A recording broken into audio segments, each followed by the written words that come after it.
Hello साथीहरू, good afternoon. म चाहिँ सब्जी लिएर आएको अहिले जङ्गलदेखि। निङ्ग्रो गुर्बो पायो त सिबी अहिले भरेको सब्जी चाहिँ हो है साथीहरू। गरम भयो अनि दही फिटेर खाँदै गरेको।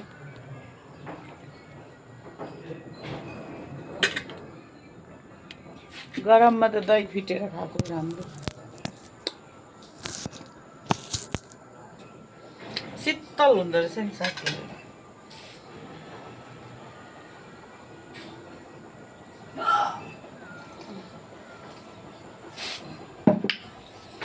अहिले त सिबीको सिजन, गुर्बो निङ्ग्रो यही हो। आज हाम्रो बेलुकाको सब्जी चाहिँ यही है साथीहरू। मलाई गुर्बो मनपर्छ, कोही कोही बेला खानुपर्छ। 2 छाक 1 छाक चाहिँ हो, त्योभन्दा बेसी चाहिँ मिठो हुँदैन।